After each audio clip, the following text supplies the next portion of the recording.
And our job as an industry as a whole is to improve that reputation. It's only going to help in all aspects of it. I think that was a great clip to end the show. I actually just had a thought about how we should be doing intros. I think you did an awesome little audio clip there. I kind of like in my mind clipped it at the beginning, clipped it at the end. So if we do institute this, listeners, you're gonna know that this came from that exact moment. That'll be our going forward play. I really like it though. I'm looking at the folks in the room now and they're looking back at me like you shouldn't be doing this live on the podcast. But that's okay. You're listening to Freight Famous, presented by Rose Rocket, bringing you the people that make trucking move. From behind the scenes into the limelight. Here's your host, Justin Bailie.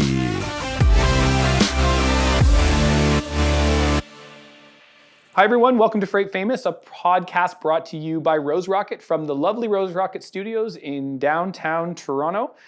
We are trying to do Freight Famous about every 2 weeks and to bring content for the transportation industry, really with the focus of helping to build, scale, and automate your trucking or transportation business. I'm your host, Justin Bailie. I'm a co-founder at Rose Rocket, and I'm super excited today to introduce my guest today, Susan Fall. Susan is the founder of LaunchIt Public Relations. They're a PR firm focused on helping freight tech companies enter, grow with, and become leaders in their specific transportation segments.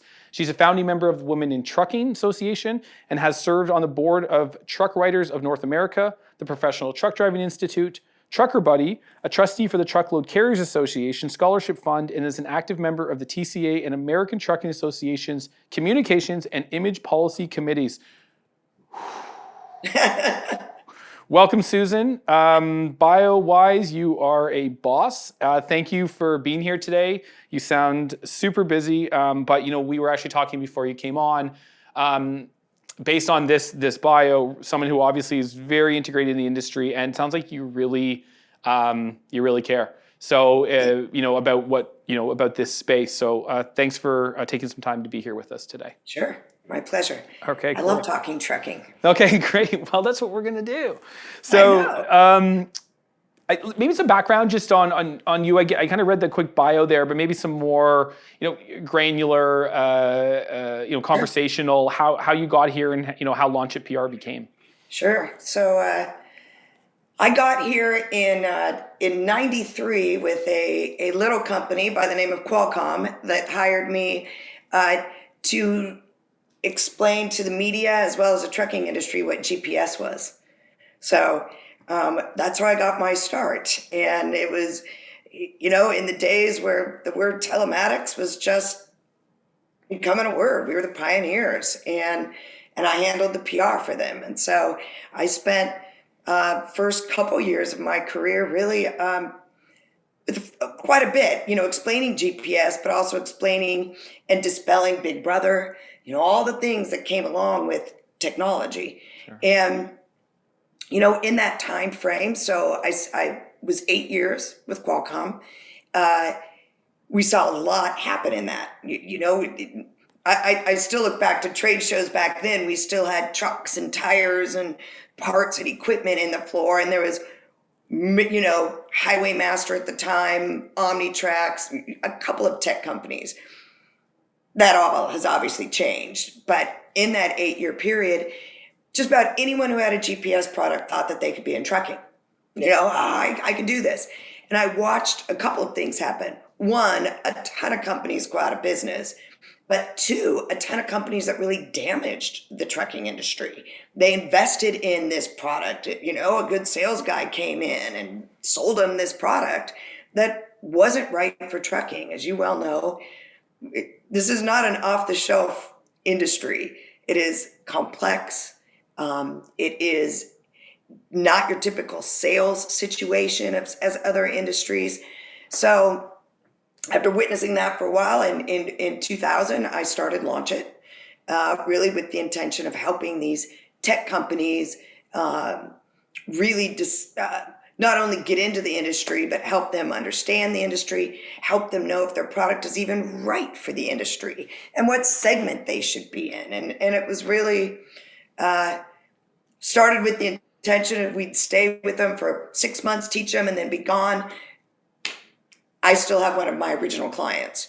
So it's you know, the LaunchIt brand and what we do has evolved over the last 22 years, but still very much PR focused and how reputation management.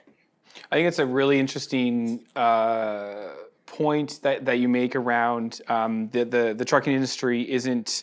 It's complex, and I think the reason that's interesting, because I think in the industry would just say, "Duh, that's not an interesting point." But why I think that's interesting is that, and this probably leans into exactly why your company exists and has success, is that the industry, I almost think from the outside looks a little more simple, and I think that's partially from some of the.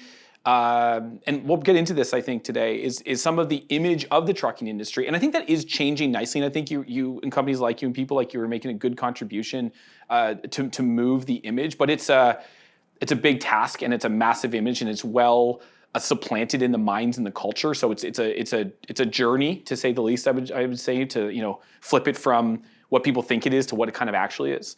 But I would say that you see it in a lot of startups, and you even, I think we're guilty of it to a certain degree. I like to think we're better than most, but where you do make assumptions, and you look at it and you just say, yeah, this can't be that hard. It's like, it's just like moving people around, or it's just like, it's I don't know. Maybe it's, again, the image of the driver who doesn't have an education, who's not polished, who didn't grow up in Silicon Valley. So, how smart can they be? Therefore, this industry's dumb. Therefore, I know better. And I think you must come across that a lot, where you're meeting with younger startups, and I'm going to use the term, founder arrogance, around how they think they can change the industry because the general position is, well, no one's really thought about this before. People are kind of too dumb over here to consider this. So obviously you just bring this thing that works over here and put it here, and it's going to be perfect.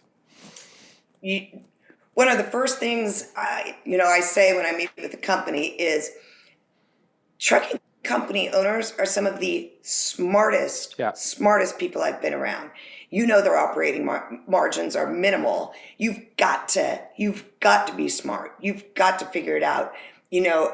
Again, especially the fleet owners, owner-operators, same thing. They to be successful, you got to have, you're not just dumb Joe driving a truck. Yeah. But that's an image thing that we've been dealing with, and I've been dealing with really almost from the start. And we have highs and lows. I think the pandemic definitely, for the first time, really opened up the eyes to the essentiality of trucking. No matter how many times and how many years we have said, if you got it, a truck brought it. People, I still can go in a room and say, look around this room, and everything in here at one point touched a truck. And it stuns me, the number of people that are like, wow, I never thought about that. We're starting to now, when shelves were empty and shelves continue to be empty, and supply chain issues, mainstream general public never even knew the word supply chain, understood supply chain. And look, we're witnessing it now with the fixes that outside of the industry try to come in and fix port problems, or it's complex. It is not. So yes, I nip that in the bud right away with startups, that you may be good and you absolutely understand your piece of technology or whatever it is, but change your tune. Yeah. Definitely when you go in with this industry. Yeah, and it is a generally, I think, especially if we're talking about the asset side specifically, and I think you called it out. It's there's razor thin margins. It's so operationally centric, and what I have found, at being someone who can be at times, and I'm trying to say this not to degrade myself here, but I think I can be affable, which then can be taken as salesy, and then I think at times that there's an allergic reaction to that type of behavior in some cases at sort of that operational level. I often say it like, if the easiest people in the world to sell to are generally salespeople, right? And so you don't get a lot of those in the asset side. So I think not only it's not about having the best the best sales pitch or the smoothest, approach. It's really about having something that offers true don't waste my time value, that actually works and does a thing that's going to help the business in a meaningful way. When you have a group of folks that are so busy just trying to not have an accident that'll basically derail the entire profitability for the year. And so like, how can you help me there? And so really understanding the the top two business challenges at the asset-based company, and then layer that into the fragmentation of the space in terms of, okay, that's fine. You found a top two business problem that works over here, but go 2 doors to your right and it's not going to work over there. And so I think there's a bit of a brain baffling function when you're trying to think of scalability in this space early days. You're trying to think of how can I put a thing out that I can deploy broadly across the entire trucking, I'm using air quotes here, landscape. And I'm using air quotes because trucking in of itself is not a thing when you're talking about trying to sell a product. It's many, many things. It's different types of trucking, and then trucking within the trucking. So I think it's a real challenge for, I think, young companies trying to get into this space who don't have deep domain expertise. And I think on the other side, it's challenging for companies that have deep domain expertise because their deep domain expertise will most likely live within a certain segment or fragment of that market. And so what they build will have very limited utility from a width perspective. So it's like, well, who the hell is going to? So you really need kind of a really beautiful blend of both, in a sense. And what I am enjoying seeing, back 25, 30 years ago, everything was proprietary. Proprietary wasn't built here. It's not good. And we're seeing a lot of partnerships and integrations and open platforms. And, all of that will serve to help the industry better, and that is, again, to me, I see the word proprietary and I don't like that word at all anymore. Even if it is, patented and proprietary, great, cover it that way. But in my world, it's no longer it's not a good word to use. And I recommend quite often not to, which I know some tech companies take that a different path, and they're like, well, wait a minute, that's what makes us special. That's what makes us great. And look, this is across the board PR advice, whether it's to a tech company or to a trucking company. You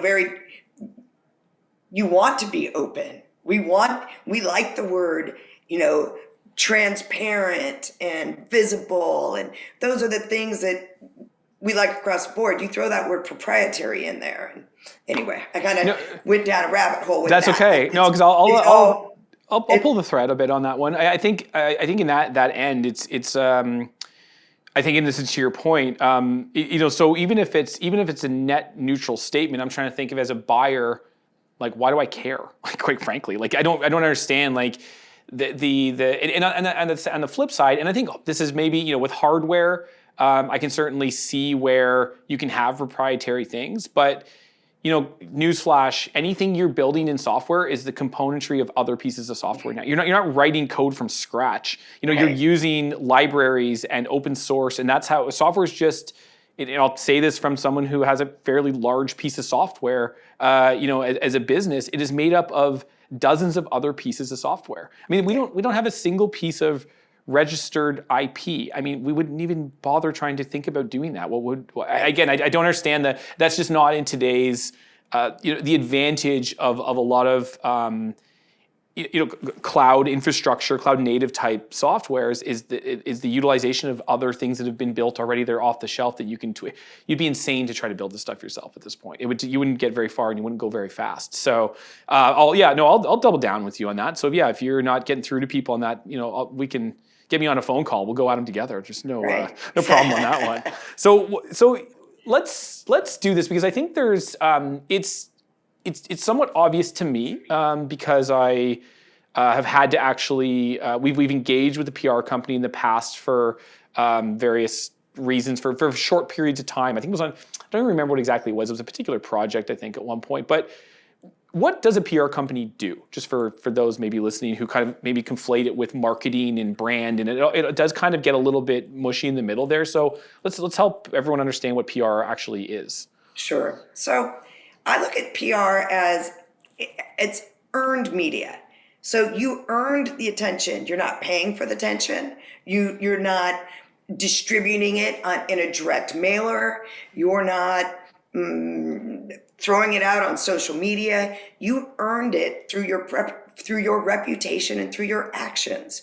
So whether that is as basic as sending out a press release and you just signed a new contract, or you've got a new product, a new upgrade, you earned that media. And so that's where we focus and try to help our clients earn the media. So not only is it our connections and what we know about our trade press in particular, but it's also how you present that and how you are the expert. And that's how we help our clients become the expert on whatever their product is or the topic is. We represent the Truckload Carriers Association. And so that was one of the things that they wanted their voice to start being heard more Fox News and mainstream media. So our job is to, okay, what value is TCA giving? What kind of statements can we make that are valuable statements? Whether it's about, we got a great deal of attention with the vaccine mandate, or what was going on at the border with Canada. So that can cross over into whether it's a trucking company. I recommend to our trucking clients, we look at them in a different sense of, what are you doing that people aren't aware of? I always say, again, with trucking companies, the fact that we have so many million-mile accident-free drivers. We have people that have been with the company for 60 years and they're retiring. That's interesting news to a local station. It really is. And that's our job, to help our clients, from the outside looking in. What are you doing? Who are you? How are we creating your image and earning your attention? So again, different than branding that's going to do your colors and. How do we tie that back to an ROI? And so as a trucking company that we've hit on before, margins are tight. I don't traditionally, depending on my size, but let's say I'm not JB Hunt. So I'm, it's not, marketing and advertising is not something I may even have really a budget for, quite frankly. And so I'm going to carve off, because I like what I'm hearing from Susan. I like the idea that is interesting stuff, and we are doing something really special, and we should at least be telling people about the things that we've been doing or are doing. How do I then justify that engagement to know that it's time back? Because I know this to be difficult, because it's very hard to tie something back, and it's not just you. Right? It's like at trade shows, kind of the same thing in a way. You go to trade show, you're like, I don't know, we got a piece of business 3 years later, but they never told us they saw us at the trade show, so we can't tie that back to that investment at the time. So how should you think about that maybe? That is actually one of the hardest things for my profession. Yeah. It is different than digital marketing, where you can say, oh yeah, we got X many clicks or whatever. What I can say especially from a trucking company and again, we work very different with them than we do with the suppliers and the Sure. tech side. That's a very different look and objective. With trucking companies, a couple of things. We need drivers, so you definitely have to showcase outside of your bubble. We as an industry in general, and we're working very hard on that with TCA and Truckload Strong, of how can we showcase what this industry is, so we can convert that into show what your company is. All right, are we family oriented? Do we give back to our community? Are we a very tech savvy company? Are we all of those? And where I believe the justification comes in is, and it's a lot to do with faith, I guess, in that that your word got out there to someone's ears. I know that one of our clients has said that it actually, some of the things we've done for them and really helped them showcase more when they were going back to bid with their insurance, they got reduced rate. They were able to really look and see, wow, this is a great company. Look at all these million free accident mile, all those things that weren't before very visible to the outside world. I also believe that down the line, especially when it comes to our nuclear verdicts right now, we as an industry have got to work on the reputation management. It's your jurors that are your fellow peers.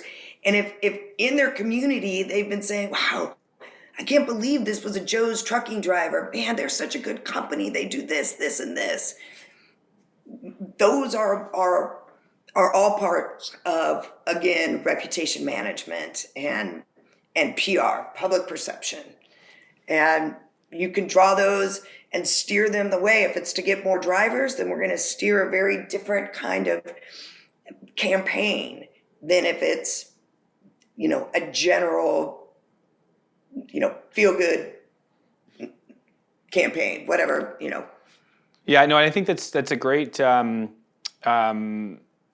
used the word multiple times, reputation, and I think that you can just sort of apply that to yourself as an individual. For sure. And it's like your reputation means a lot, and we go to extraordinary lengths to massage, manage, defend, our personal reputations. So if we think of our business as an extension of ourselves, and often the companies in which when speaking about trucking companies, these are extensions of yourselves, and in a vast majority extensions of your family, because these are family businesses. And so this is the reputation that we're talking about. And I think that the question was a little loaded in that I know that answer to be really difficult. So I was wanting your perspective on it. And I actually think it was really good. The driver recruitment, not only just for existing drivers in the industry, but showcasing to potentially have someone move who's not a driver today to be a driver today, because you create an aspirational a message or image or vibe for that candidate potentially.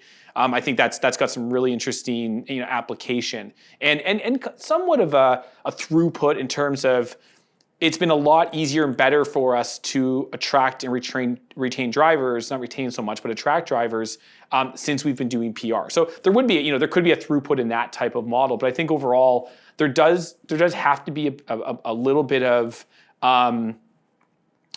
subjective analysis around how it's going and how it's feeling. Like it is a bit of a vibe thing, right? And I think that's I think that can be fine. I think that's fine. Like it doesn't have to all be objective, I guess. And I think that is probably one of the hardest sells when you go in and if someone's going to have to cut their advertising marketing budget for PR or one or the other, they've got to choose one or the other. I always equate it to, my own personal decisions.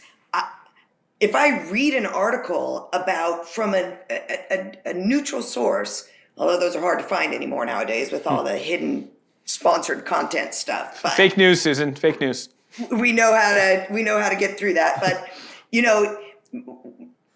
would you rather hear what a friend has to say or what they saw on the news about a company or read in a paper or an ad that they wrote, they directly pushed down your face? I have a tendency to, I'm going to go with what my friend said or the neutral body said versus an ad that I read that says this is the best TV out there.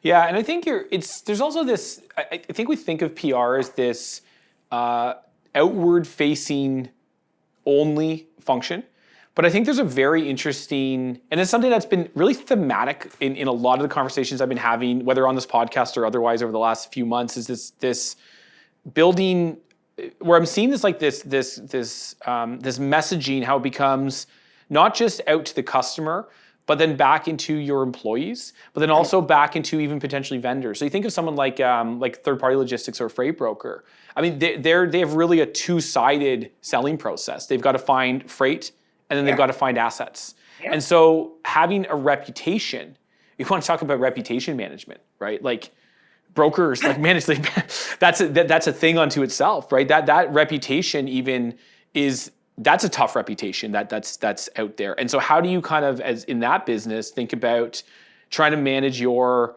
reputation to your staff, to your carriers, and then to your customers? You've got a lot of your, again, we're gonna hit this word a lot because it is really resonating with me in this moment, but as a brokerage, it's kind of dawning on me here, you are your reputation.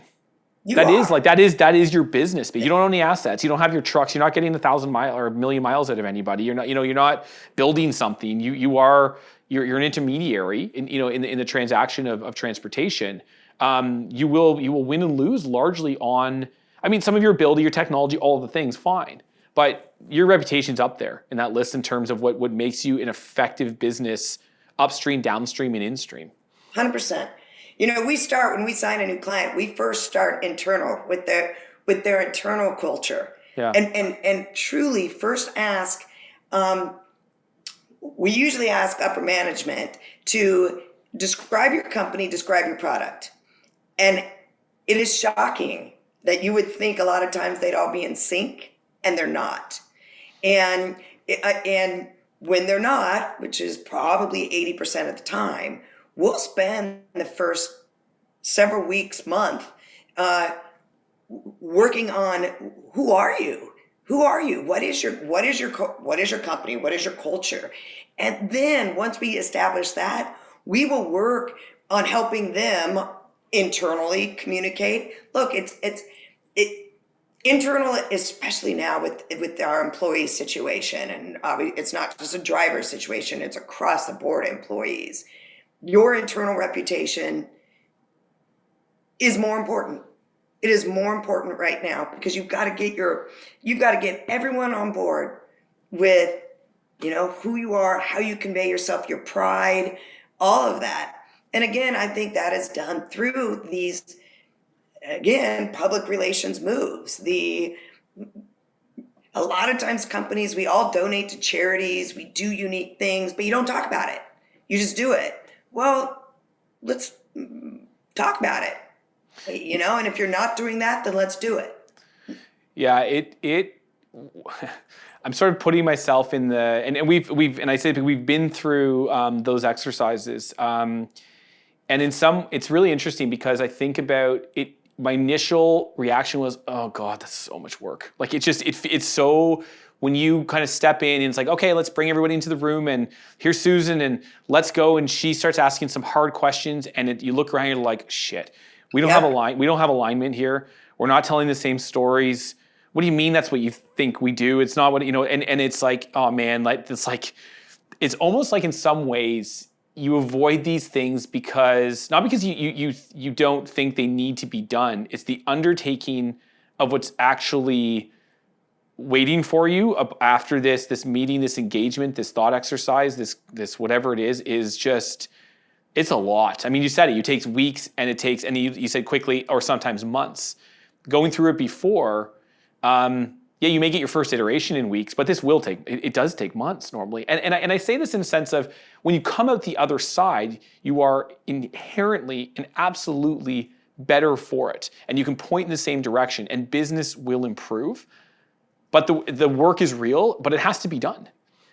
It does. And I don't want to scare people off in thinking that sometimes it's that intense, because sometimes it is truly as simple as, like I keep saying, send out to your local reporter about one of your, million accident-free milers, or whatever whatever it may be in that sense. I think that there's, it's a combo. You can do the far more intensive, but it's also just. I guess I'm challenging our listeners a little bit, to do that hard work in a sense. That even though you can be, it doesn't have to be all encompassing, all consuming, and certainly wasn't meant to scare people from doing it. I think it was intention because I do believe in this.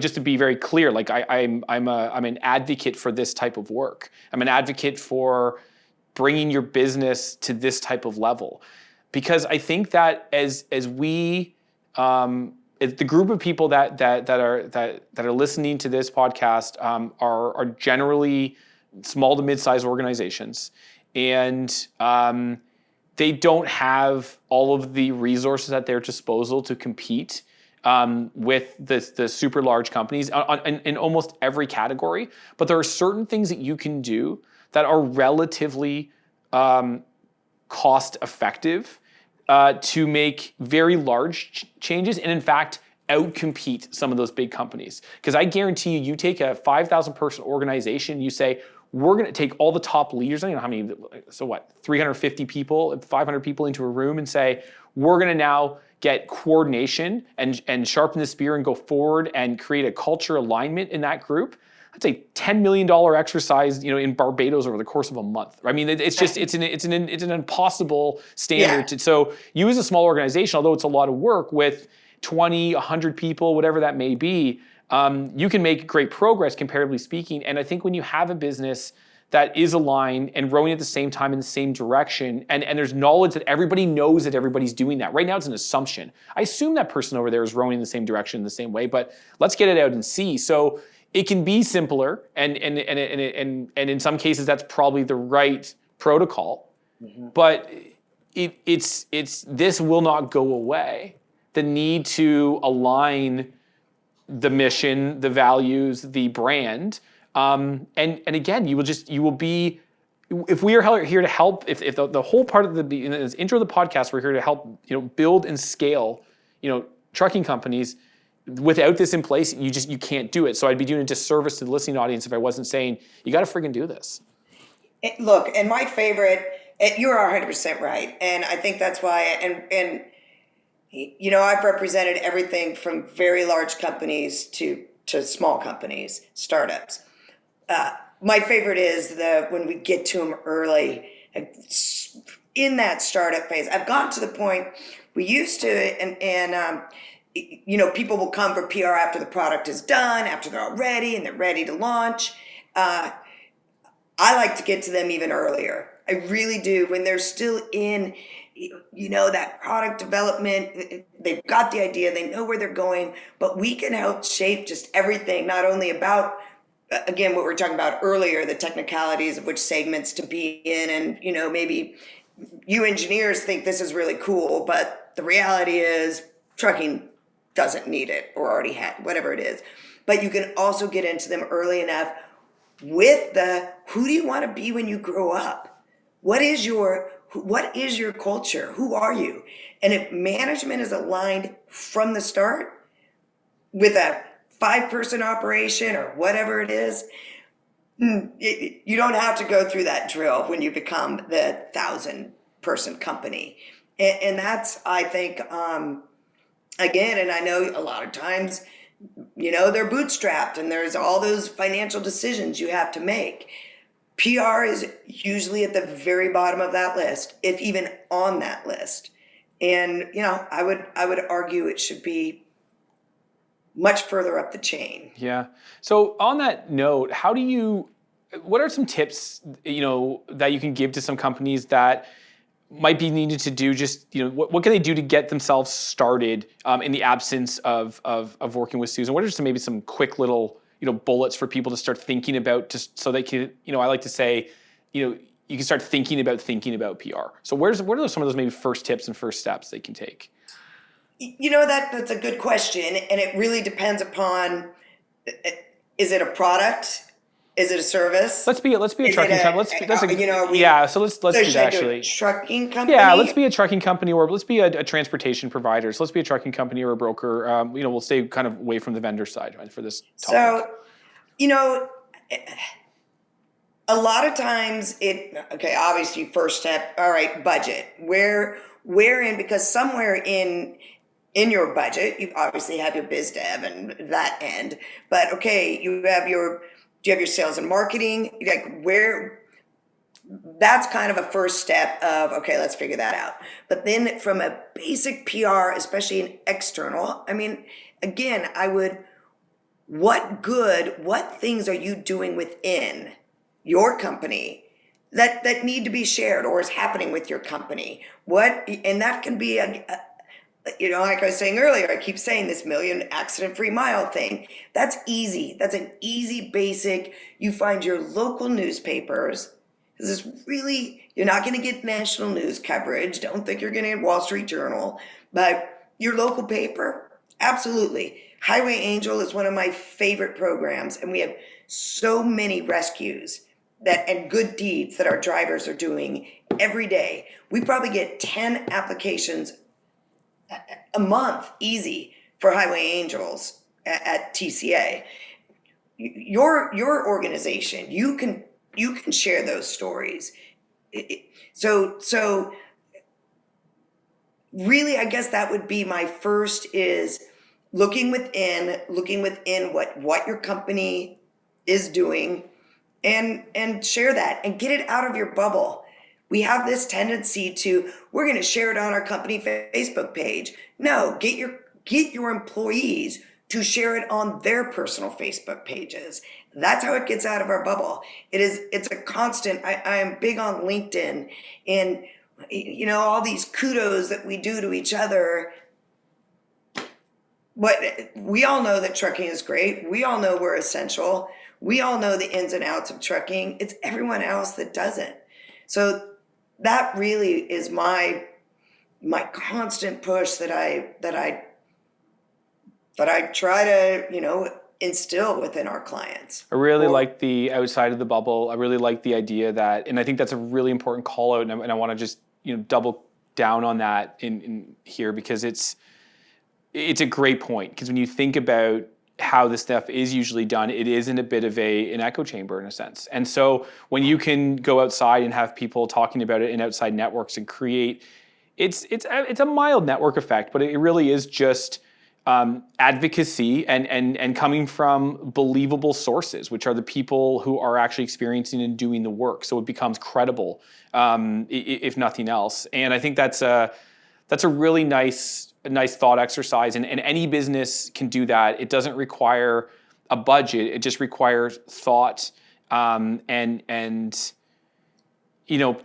pursuit of brand, the pursuit of your reputation. It's just being thoughtful of doing that. And this stuff doesn't have to be, it doesn't have to be a crazy undertaking. It doesn't have to be crazy expensive. It just has to be thought of and organized. It comes down to pride. Again, back to that reputation. If you are proud of the company you're working for, and whatever it is that the company is doing, or what a driver did, whatever it may do, you as an employee, you as an individual, should proudly put that out there on your Facebook, Instagram, whatever, or talk about it at a dinner party. I don't care, however you want to. That is, and I think that is something that companies need to instill and just reiterate. I think a lot of times people don't think about it. They don't think, especially again in our current situation with our industry, where we do need, not just drivers and all employees, but we need that overall reputation management situation of, we are essential and don't forget it. And our drivers are, if you're in an accident, unfortunately, Hollywood has always portrayed the bad trucker, and if you're in an accident and your truck driver stops, the number one person I want next to me if I'm in an accident or in trouble on the side of the road is a truck driver. They are the most equipped. They are, and that's sad that most people don't think that. It's the same as truck stops. I always tell my friends when they're on a road trip, why are you stopping at a nasty McDonald's station or a Shell? Go to a truck stop. They're fully equipped, they're very clean, and people are stunned with it. I never even thought to go to a truck stop. That's just the world in which we live of our general public's thought of the trucking industry's reputation. And our job as an industry as a whole is to improve that reputation. It's only going to help in all aspects of it. I hope the work that we did here today moves that very, very heavy boulder just a little bit further. I think that was a great clip to end the show. I actually just had a thought about how we should be doing intros. I think you did an awesome little audio clip there. I kind of in my mind clipped it at the beginning, clipped it at the end. So if we do institute this, listeners, you're gonna know that this came from that exact that exact moment. That'll be our going forward play. I really like it though. I'm looking at the folks in the room now and they're looking back at me like you shouldn't be doing this live on the podcast. But that's okay. So good. We Susan, like off the cuff. yeah, that's the way it's supposed to be. Susan, that was really insightful and helpful, and really appreciate the work you're doing just for not only the industry but for startups such as ourselves. And it's great to have people. It's just great to have people like you, and I'm proud to know you. So thank you. And where can we find more information? Our listeners find more information about LaunchIt. You can go to good old LaunchItPR.com. Certainly Susan Fall, LinkedIn. That's another, yes, I post, I am a person, so you will see I'm very active as Susan Fall. LaunchIt, I don't even think I have a single post under LaunchIt because that's a company. So... Okay, folks. So, yeah, Susan Fall Fall on LinkedIn or LaunchIt PR. Got it. Thank you for being here with us today, and continue to enjoy the incredible weather and place that is Southern California. Thank you. Okay, thank you. Okay, be well. Bye. Bye-bye. Thanks for listening, and be sure to like and subscribe.